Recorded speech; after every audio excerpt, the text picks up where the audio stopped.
Kalau di sini jangankan 15 tahun, 15 hari buat penjara dapat film tuh Jeffrey Nicole. Jadi janganlah kalau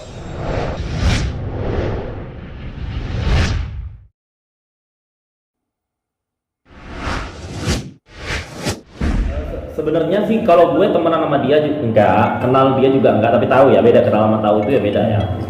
Kenapa gue bisa tahu? Karena memang di entertainment itu kan circle-nya pindah-pindah mas ya, circle-nya dia ke gue nih, circle-nya gue ke sono, ke sini, nah gitu. Jadi mungkin dulu saking kelakuannya kontroversi ya bagi orang-orang di balik layar, jadi sering menceritakan dia dan seliwar-seliwar di kuping saya gitu. Jadi ya nggak sengaja, nggak kepingin tahu juga, jadi tahu gitu.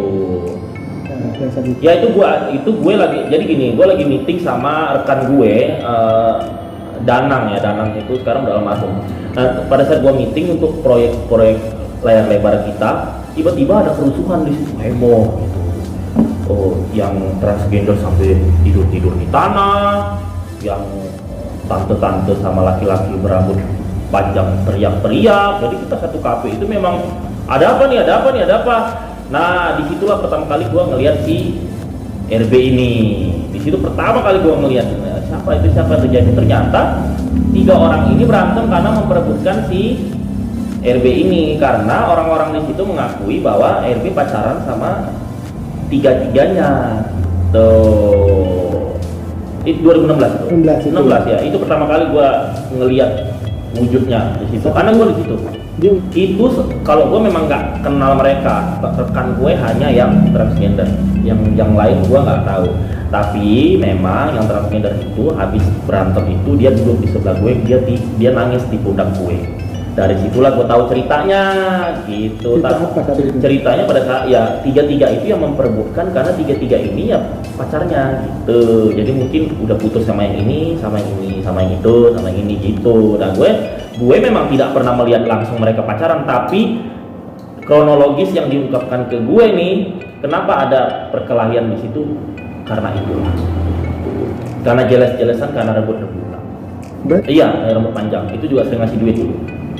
Dari kronologis yang gue sering dengar.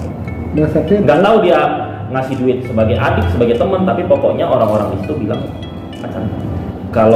Kalau yang temen gue itu pengusaha sama manajer artis.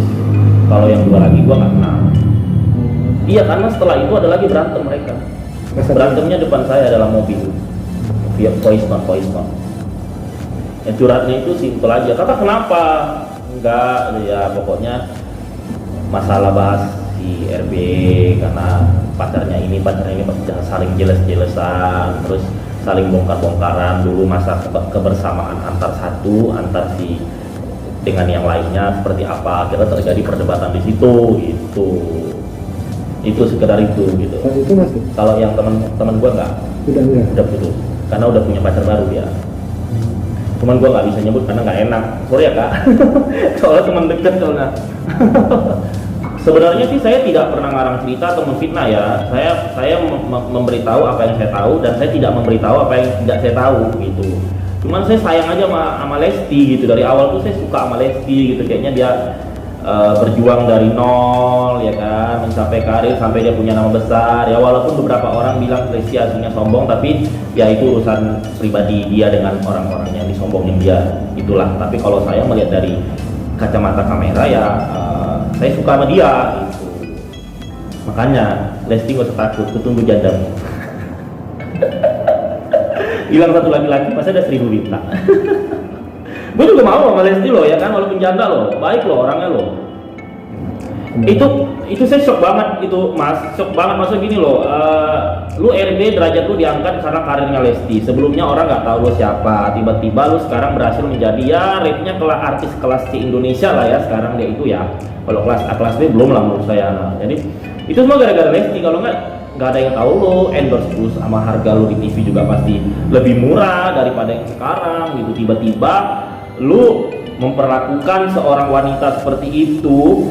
Lu tahu dong wanita itu melahirkan anak lu, wanita itu ngelahirin lu itu sobek lo 15 jahitan lo gitu. Jadi kalau masih nampar sekali itu masih oke lah, ini sampai saya baca tuh ngeri banget ya, cekik, seret ke kamar mandi, toilet, sampai tadi saya baca tuh ada tulang yang bergeser ya, saya nggak tahu tuh media yang nulis mengada-ada atau benar saya nggak tahu. Nah terus itu tuh lo tega banget gitu, dan lo juga bikin malu gue sesama orang Medan, sesama suku Melayu gitu loh. Itu kan mencoreng, itu dikira orang, oh orang Medan tuh gini ya, orang Melayu tuh gini ya, padahal kan nggak semua gitu. Jadi harusnya lo bisa kontrol emosi ya kan, belum.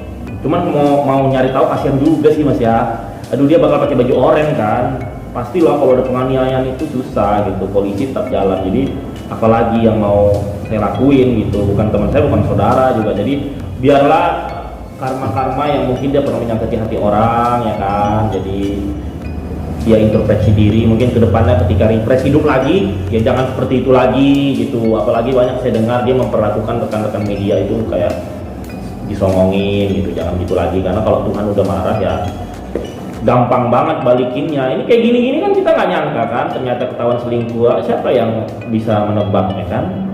Ini jika misalnya kan laporan kan oleh Lesti nih, mereka Lesti karena sudah dipengaruhi juga akhirnya menarik laporannya. Akan menurut lu seperti apa? Kalau gue yang udah pernah urusan hukum 12 kali, kalau itu udah jatuhnya di atas 5 tahun penjara itu damai bisa, tapi hukum tetap berjalan karena itu udah penganiayaan. Kalau memang bisa damai mas, Putra Siregar mah nggak masuk penjara ya kan. Kalau bisa damai mah ya kan, itu nggak pada masuk penjara yang udah ini, udah kena kasus orang-orang terkenal ya kan. Susah kalau udah penganiayaan, kecuali kalau delik aduan di bawah 4 tahun kayak pencemaran nama baik, nah itu bisa ya kan gitu. Atau penipuan secara kecil itu masih bisa, tapi kalau udah ini, kalau udah penganiayaan, ada luka, ada visum, itu ya tetap berjalan ya, minimal setahun 2 tahun pasti masuk lah gitu. Tapi kalau sendiri maunya dia masuk ya? Kalau saya 50-50 sih, tapi memang harus dikasih pelajaran biar nggak melakukan itu lagi sih ya. Aduh ini kan Indonesia. 3 tahun redup dikasih kesempatan lagi. Kadang yang mendidik bangsa Indonesia ini untuk melakukan hal-hal negatif itu ya netizennya dan produsernya.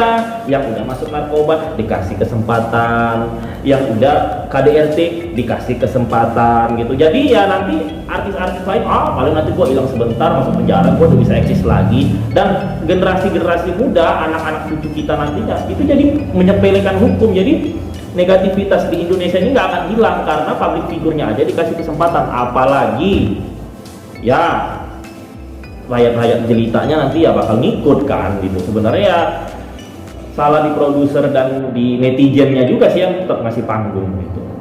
Setuju, karena itu udah nggak mendidik ya kan. Masa napi mau kita kasih kesempatan? Saya juga nggak setuju kalau udah masuk penjara dikasih kesempatan lagi, mau sampai kapan ya kan. Kalau di Hollywood mas, kita udah kena kasus ya, kalau mungkin dia pakai narkoba, pakai minum alkohol, kalau nggak ketahuan nggak apa-apa. Tapi kalau udah ke expose itu pasti karirnya turun. Sama kayak di India, kayak ada tuh namanya kayak Sanjay Dutt, itu gara-gara ketahuan narkoba 15 tahun nggak akan dapat film. Kalau di sini jangan kan 15 tahun, 15 hari buat penjara dapat film tuh Jeffrey Nicole. Jadi janganlah, kalau udah napi itu udah fatal guys. Ya masa sih perusahaan kantoran aja kalau udah napi nggak bisa diterima kerja, masa entertainment masih menerima kerja? Ya nggak etis lah gitu, harus sama rata gitu.